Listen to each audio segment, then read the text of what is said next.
You're impossibly fast and strong. I knew what you were. Say it out loud. Vampire.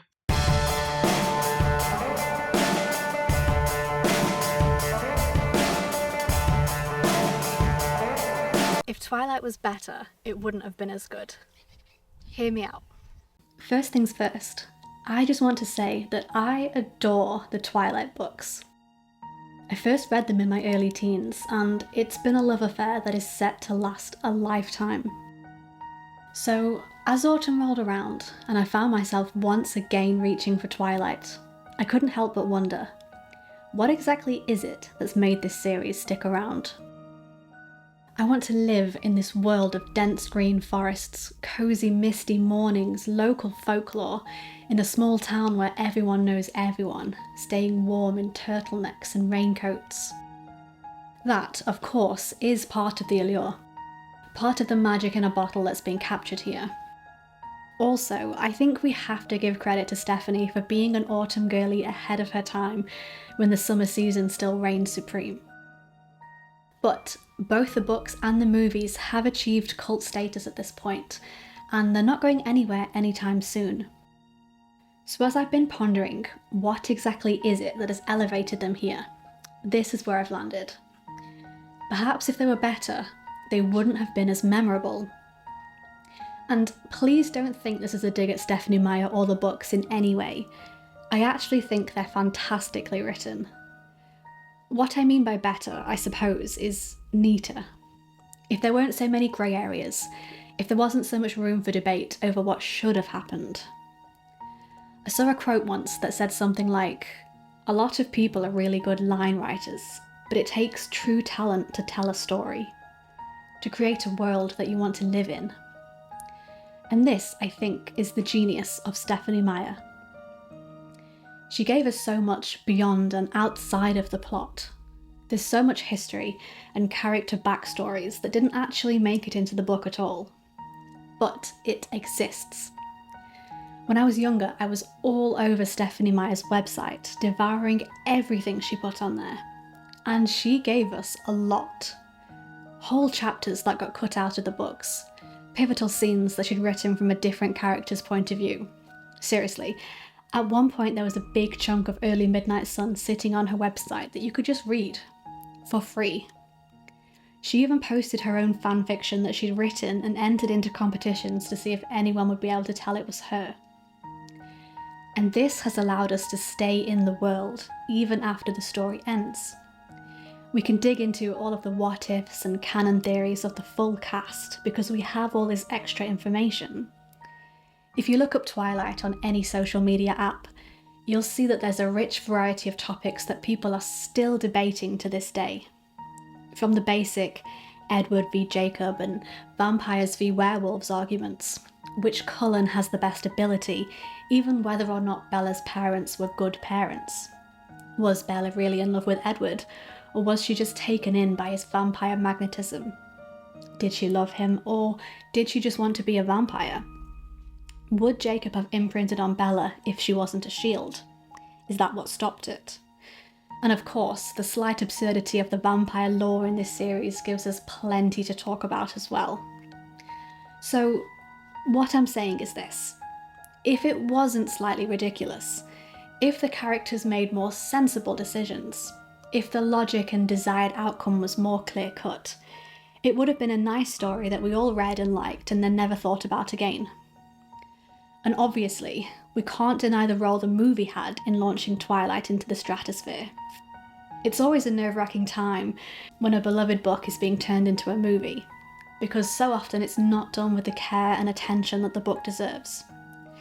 But the people that chose the soundtrack, and whoever's decision it was to go with that blue tint, deserve all the awards. They managed to capture a feeling that has stayed with us forever.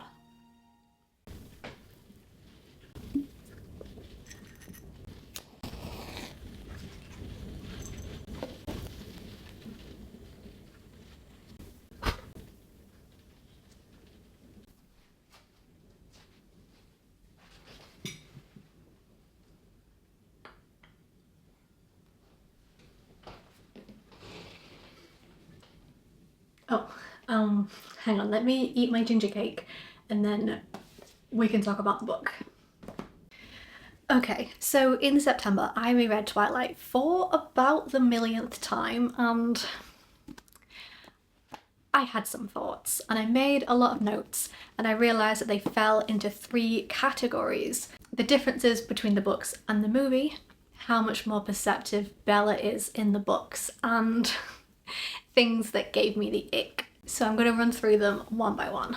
So the first thing that I remembered is how much more playful Edward is in the books than the movies. In the books he has so much more of that you better hold on tight spider monkey kind of energy. Although he is still very tortured and brooding still, so he kind of just swings wildly from one mood to the next.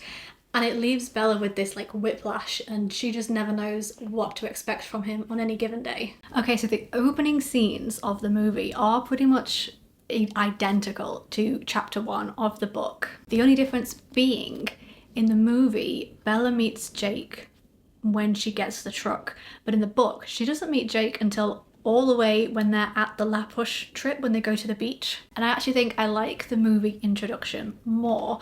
I like meeting Jake earlier on. I think in the book we meet him later because I'm pretty sure Stephenie Meyer didn't intend for him to be such a big character. She was actually planning on going straight from Twilight into Breaking Dawn and skipping over the love triangle aspect altogether. But I think, if I'm remembering right, by the time the movie came out, that had already been changed and she'd already written New Moon, so it kind of made sense to bring Jake's introduction forward in the storyline and meet him earlier on. And I like the way we meet him in the movie more than the book. However, I do overall prefer the book to the movie, and I think a part of that is because you get so much more downtime and time in general with Bella in the book, and that makes the love story feel a lot less rushed. In the movie it just kind of come across like insta love, and it's a little bit less so in the book, although if you've seen the full timeline of events written out, it's actually crazy how little time passes and how much happens. It's insane. And I just quite like hanging out with her day to day, like going grocery shopping and doing homework and housework. I quite enjoy the like slower aspect of the book. Another scene that really stood out to me in the book is when it snows, Charlie gets up and he puts chains on Bella's tyres before he goes to work, and Bella doesn't notice until after she arrives at school, and then when she sees the chains on the tyres and realises what Charlie's done, she gets really emotional about it, and she thinks to herself, I wasn't used to being taken care of, which is so sad because that is just like basic entry-level parenting, and she hasn't gotten it from either of her parents for her entire life. The movie doesn't really highlight how much of a deadbeat Renee, her mum, was, and Charlie's not exactly dad of the year either, don't get me wrong, but he has the odd redeeming moment in the book, like this one. There's also quite a few differences in the car crash scene between the book and the movie. In the book, Edward stays with Bella, so after he like saves her from the car hitting her and pushes it away, he stays with her while she's trapped in between the 2 vehicles, and then the ambulance comes. He goes with her in the ambulance to the hospital, and I think that's a bit more realistic in general. Because he's Carlisle's son, he manages to talk himself out of getting examined by the paramedics, but he does get in the ambulance and go with her. And I just think, and I'm using the word realistic loosely because obviously it's about a vampire, but I think that's a bit more realistic than the movie, because in the movie he just saves her and then hops out and walks away. And I just think if you were trying to maintain this pretense of being human, you wouldn't just like walk away from a car crash. And then in the book, Bella and Edward have the conversation about what happened while they're stuck in between the 2 cars waiting to be rescued. So they have the conversation about what happens, and then he's trying to gaslight her and say, I was standing right next to you the whole time. Like, that happens in between the cars. Another quite pivotal thing that was in the book that was not in the movie at all was the entire blood typing chapter, which I'm a little bit sad about because I think actually maybe one of my favourite chapters in the book. So to summarise really briefly, Bella and Edward have lunch together, which they actually do quite a lot in the book, which again is just not in the movie. That's where a lot of their main conversations happen. And Edward tells Bella that he's skipping biology, which is their next class after lunch, but he doesn't tell her why. He just says it's good to ditch sometimes. So Edward goes off, Bella dutifully goes to class and then finds out that it's blood typing, and she's really nervous because she faints at blood. And lo and behold, a few people prick their finger and she passes out. So Mike volunteers to take her to the nurse, and he's sort of practically carrying her because she's like half unconscious at this point. And Edward sees and hears this, and I remember reading this scene from his point of view on Stephanie's website and absolutely like screaming internally at Edward's reaction, because he thinks that Mike has like murdered Bella or something, and he's off to dispose of the body, and he like freaks out about it and rushes over, and then obviously finds out what's happened, and he picks her up and carries her to the nurse, which again I died over when I was like 14 reading it for the first time. So it's a pretty fun chapter, and I think you get to see a lot of development in Bella and Edward's relationship at this point. But what I thought was odd about it is that when they talk about it afterwards, Bella says that she faints because she can smell the blood, and Edward's like, people can't smell blood. So it's a bit weird, and it has like that slight like supernatural kind of feeling to it, but then it's just never brought up or referenced again. You sort of think it might be something that's gonna be like a main thing, and it's just not even when she becomes a vampire and she has this like super self-control. It's not even referenced then that she hated blood already as a human, so maybe that has a point. Like it just never comes up again. It's just a passing comment. And then another difference is how the conversation takes place between Bella and Edward when it all comes out in the open and he tells her properly that he's a vampire. So in the book they have that conversation in the car on the way home from Port Angeles after they've been to the restaurant together, because in the books they've already had a lot more conversations about it. By this point they're a little bit further along into Bella finding out things, so they have that full conversation and everything gets dragged out into the open on the car ride on the way home. Obviously I think the setting and the visuals in the movie are much more impactful. Like obviously visually it's really interesting. I think they made a good choice to change the location to the woods. The conversation in the book is a bit more drawn out, as most things tend to be in the books, and it makes it a little bit more realistic, a little bit more believable, understandable. Although I will say that Bella's stance in both the books and the movies of it doesn't matter what you are and it doesn't matter what you've done, as in it doesn't matter how many people you've killed or are still killing, it's just absolutely wild and will never not be wild. Okay, my second overarching thought was how much more observant Bella is in the books, or just how much more we get to see it, I guess, because we are in her head. So I have a few examples. So when Bella and Edward have their first proper conversation in biology, after he's like freaked out in the next class they have together, when he's trying to erase the bad impression and he properly talks to her and he says, "You must be Bella." Bella asks how he knows her name, and Edward's a little bit confused and he says, well, it's a small town, everybody knows who you are. But Bella persists and she clarifies and she says that she thinks that Charlie, her dad, must call her Isabella behind her back and to everyone else, because everybody else that she's met has called her Isabella and then she's told them to just call her Bella. So she's asking Edward, who she's never spoken to and keeps to himself and doesn't speak to anyone and has just had like a week off school, how does he know to call her Bella? And obviously he only knows because he's been listening to everybody's thoughts, but she's just so quick to like pick up on the littlest thing like that. One thing that they don't make quite as obvious in the movie as it is in the book is that when Bella meets Carlisle for the first time in the hospital after the car crash, is that she's sort of testing the waters to try and figure out if Carlisle knows whatever's going on with Edward, if he's sort of in on it. And at the end of their little conversation, she decides that yes, she definitely thinks that Carlisle is in on it as well.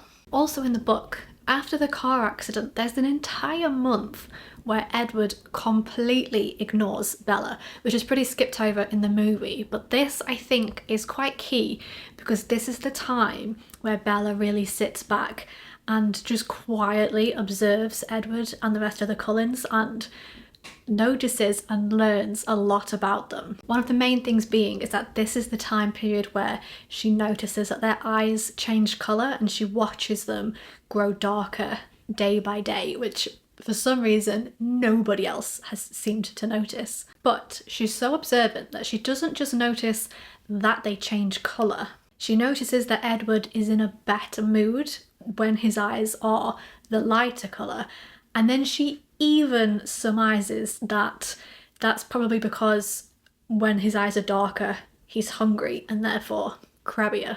So time and time again, Edward says to Bella, if you were smart, you'd stay away from me, which is his weird little way of warning her that he's dangerous. But Bella gets pretty fed up with this and she takes it as a bit of an insult, and eventually in the book she responds with, I think you've made your opinion on the subject of my intellect pretty clear too, which I think is a way better comeback than the line in the movie. In the movie she just says, well, let's say for argument's sake that I'm not smart, but I don't know, I've always liked the line in the book better. So going back to the blood typing scene, Bella and Edward are talking about Mike, and Edward says he absolutely loathes me, and Bella says you can't know that.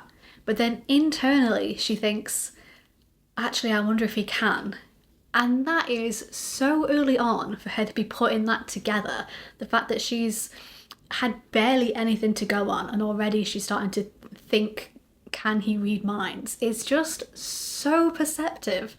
And in the book, she does figure it out for herself, and later on she confronts Edward and tells him that she thinks that he can read minds, whereas obviously in the movie he tells her at the restaurant. Okay, so now we can move on to my absolute favourite category of thoughts from the book, which is things that gave me the ick, of which there were many. Obviously, when I read this for the first time in my teens, I was in the target audience and none of it gave me the ick. I thought it was all perfectly fine, but when you reread it through adult eyes with your adult brain, a lot of it's not so good. So let's get into it. First one, just a little ick that more just made me laugh when Bella and Edward are talking and Edward asks Bella why she's moved to Forks and she says it's complicated, and he says, I think I can keep up, in his slightly condescending way, and then just proceeds to not be able to keep up or understand anything she's saying at all. Okay, my next one is actually a friend ick, and it's something that Bella did that I just never understood. So in the book, there's a girl's choice dance, and Jess wants to ask Mike, but she's not quite sure of Bella's feelings, where Bella and Mike stand. So Jess calls Bella and asks her if she can ask Mike to the dance. And Bella's response has always baffled me, because Bella says, I'm not going to the dance, so yes, you can ask Mike. And I've never understood why she doesn't just tell Jess that she's not interested in Mike. I know Bella's never been particularly bothered about making friends or having friends at the high school, but I just think she would have had a much easier time fitting in and would have connected with these friends more if she was just honest with Jess and just said to her straight up, I don't like Mike, I'm not interested in him in that way. I think that would have made a huge difference, and I just don't know why she didn't. She never said to Mike either that she wasn't interested in him, like straight up like that. And I get that, because as a young girl, as a teenager, I could not say no to anybody, and I would never have had the guts to just straight up tell someone that I wasn't interested in them like that. So I understand her not saying it to Mike, but I never got why she wasn't honest with Jess and just tell her straight up how it was. I think it would have made her life so much easier if she did. And I think as an adult, sort of the overall thing that just does not sit right with me about their relationship is how Edward always gets his way, and it is so much worse in the book. He always wins all of their little verbal spars, and there's several instances where he forcibly moves her body to get what he wants or to make her do something, and it's just not for me. I just think it's icky. He always makes her answer all of his questions and never answers any of hers. He always makes her share more than she's willing to or more than she would want to share. And at many times he just downright gaslights her. And like, I know he's trying to hide the fact that he's a vampire throughout most of this, but it still is just like super unhealthy and just icky. It's just icky. And then there's this scene where they have a conversation and Bella's describing her parents in a very insightful and perceptive way, because she is a very insightful and perceptive person. And Edward kind of pauses and he asks her how old she is. And she's like, I'm 17, of course.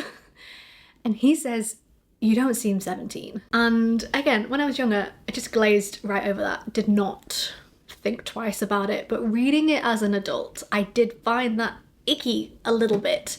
I think it's very coded in the not like other girls thing that was going on in the early 2000s. So I find it icky in that regard.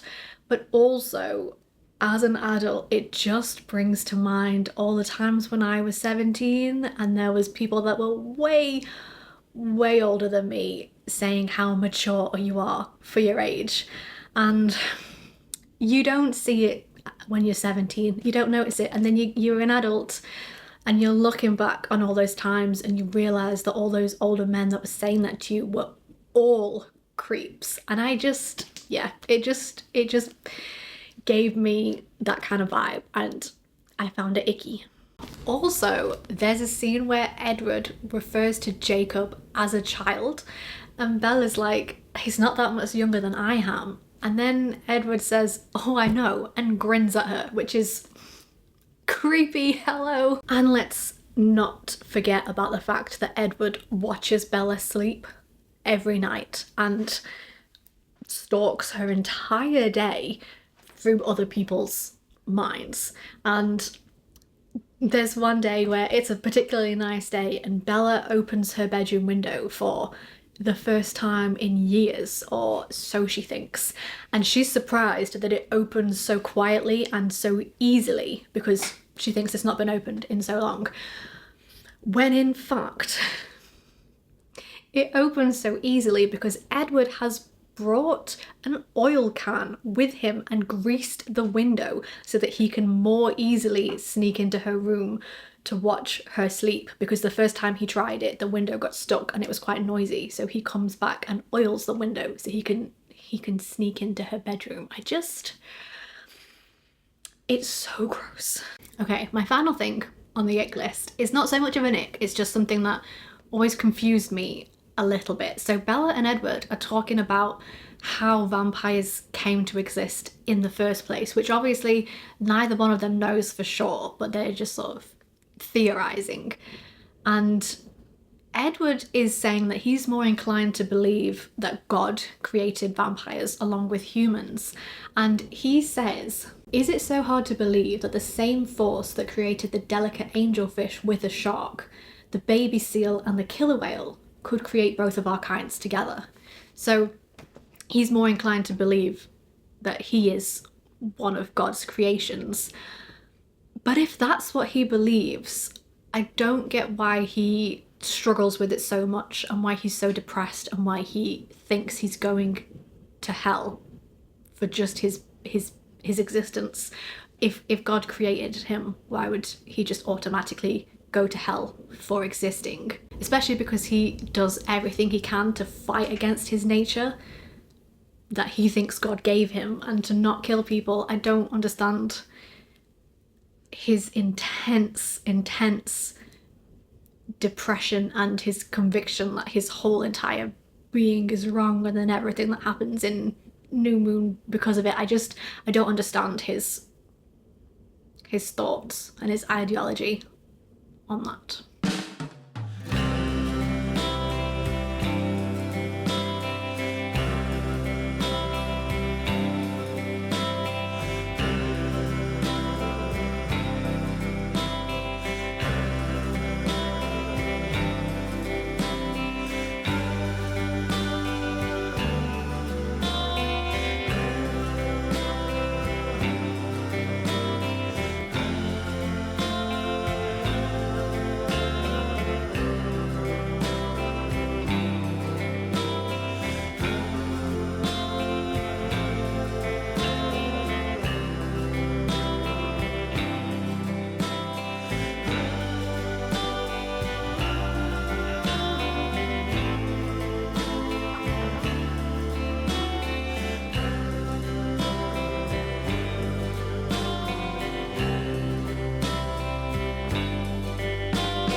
Okay, so I bake gingerbread New York City cookies every autumn, and they are delicious, by the way. And I have this tradition where the first time that I make them every autumn, I watch Twilight while I'm baking, and it is such a special and cozy day. It really gets me in the autumn spirit. So that's what we're going to be doing today.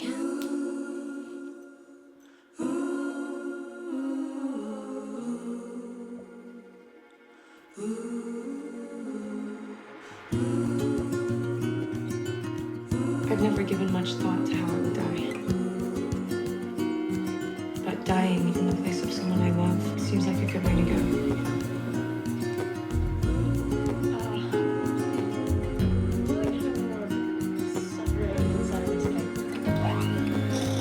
See the ocean, how it sways in the sun.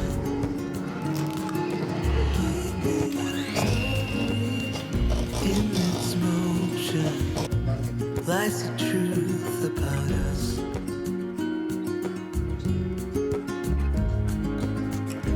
Things time will tell. We might never know. Compost is cool. Where we go before it all begins.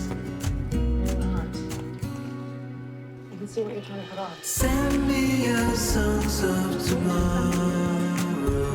I'm dying to know it all. Stories of joy and of sorrow.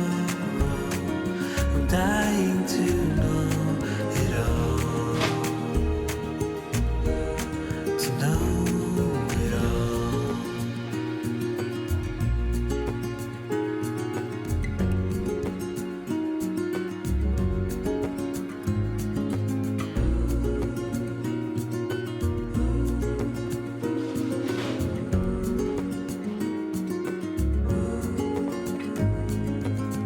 See the trees grow, they were here long before. They're keeping our stories, and when we're older, they will still stand tall. Okay, so while we're all here, I thought it'd be really fun to do a little Bella Swan deep dive and put together a little guide on how to be more Bella coded. I'm pretty sure that 90% of my interests and personality came from loving Twilight at a really formative age, from my love of really nostalgic songs, you know, the ones that make you feel like equal parts happy and sad. How much I love moody, rainy weather, the Pacific Northwest in general, wanting to drive beat up trucks, going to local bookstores, the list goes on. So first of all, personality wise, Bella is a little bit sarcastic, quite witty, and very perceptive. I think these are all traits that she came by naturally, or probably more likely from having to parent her own parents, but I think there are a few things that you could do to develop more of these traits in yourself if you want to. And I think learning and researching body language would be a really good one to start with. And I would always just recommend journaling every day. Journal about interactions that you've had with people, or just interactions that you've witnessed, maybe by strangers on the train or the bus, and really try and dig into it and think about things from different perspectives and try and guess what people might have been saying or the subtext of the conversation. Now, Bella is a homebody by nature. A typical day in the life for Bella would be waking up. For breakfast, she normally just has a quick bowl of cereal and some juice before she heads to school. And if it's a nice day, she will sit and study or read outside.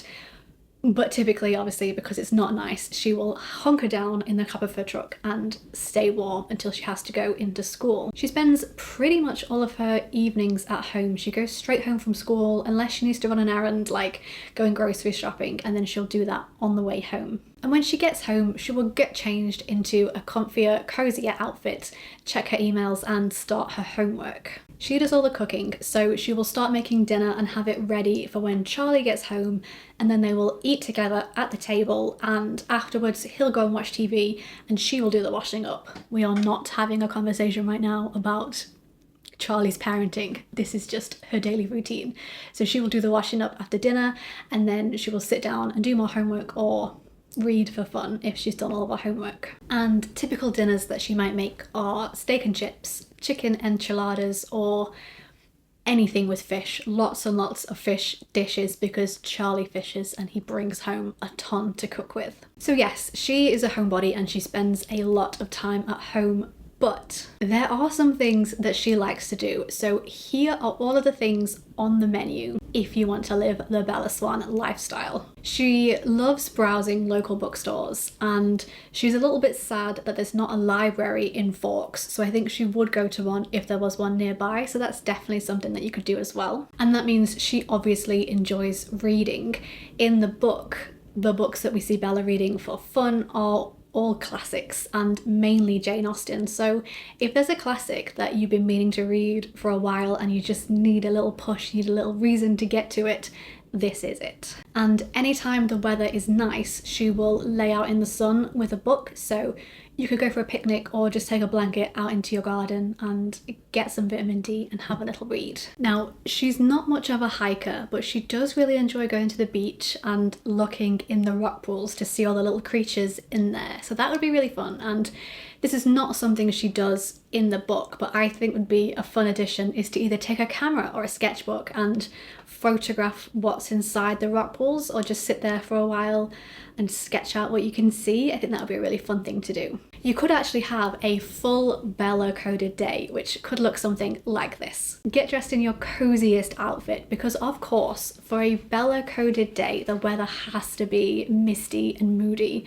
So put on something really warm and cozy and head to a local bakery for breakfast. Now, I'm taking liberties with this bit because this is not something that Bella has ever done in the books, but I can't condone cereal for breakfast. So I would say head to your local bakery, and I think if it's an independent bakery or in a small town, it is Twilight coded enough, it still counts. So have a pastry or some pancakes or whatever you want for breakfast, get a coffee to go and head to your local bookstore. Browse to your heart's content until you find the perfect book, and then you're going to head over to the beach. Explore all the caves and the rock pools, and like I said, take a camera, take a sketchbook, just sit there for a while, really try and capture everything. Then you could either have a bonfire on the beach if it's safe to do so, or if the weather's turning for the worse a little bit, head back to the car and get cozy. I would recommend pre-packing a warm blanket and a flask full of hot chocolate. So after you get back in the car from the beach and you're a little bit chilly, you can snuggle up in your blanket, you can have a mug of hot chocolate and just be really cozy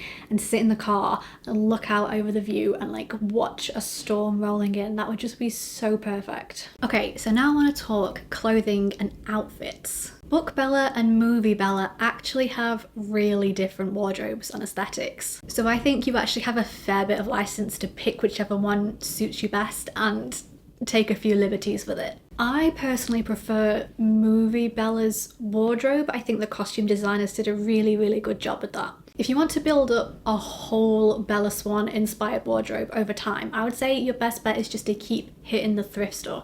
Keep shopping secondhand. You will find those little like Y2K gems.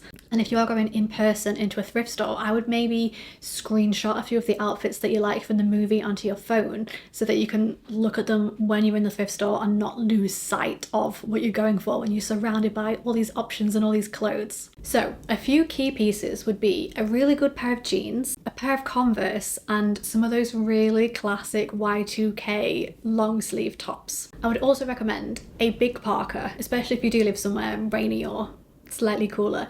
Get yourself a big parka and some plaid. Are we calling this plaid or is it flannel? Either way, some like overshirts like this. And for accessories, she has this like mustard yellow rucksack. And I think a headband would be a really good like Bella coded thing to wear, just like a plain black or brown one. And get yourself some wired earphones and a pair of those really big chunky knit mittens that she wears all the time in the movie. I think those are iconic. Now, I don't feel qualified to talk about makeup at all because I really don't know anything about it. But in the book, she doesn't really wear any, or if she puts any on, it's not mentioned at all. And in the movie, it's obviously very minimal and natural looking. So I think it's very easy to get a Bella look. You don't really have to do much at all. I think probably just some concealer and mascara would probably do the trick. So we have covered personality, hobbies and interests, daily routines, and outfits. Now I'm just going to throw out some bigger, slightly wilder ideas. If you don't already live there, moving to the Pacific Northwest would be a very Bella coded thing to do. Just saying. I might actually be considering it for myself.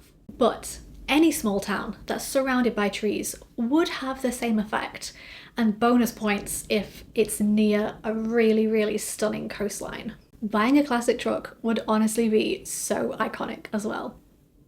Again, I'm just saying. I'm not trying to sway you into any major life decisions at all, but at the same time, if you are on the fence already about buying a classic truck, I am here to say yes, absolutely, you should definitely do that. Move to the Pacific Northwest and buy a classic truck. Go and live your best life. I bought my first 4x4 about 6 years ago, and I'm here to tell you, I don't think I can ever go back. I've had a Suzuki and then a Jeep, and then I test drove a really old pickup truck that I absolutely fell in love with, but then I ended up buying a Land Rover instead because I just wanted a little bit more space inside the vehicle, but technically my Land Rover is a truck, so I think that counts. I did think driving something so big would be a little bit daunting, especially on the really tiny English roads, but actually I find big square vehicles so easy to drive. So to clarify, to round up, I am taking no responsibility for your big life decisions, but I'm also saying yes, definitely do it. Definitely buy yourself a truck, definitely move to the Pacific Northwest, and thank me later.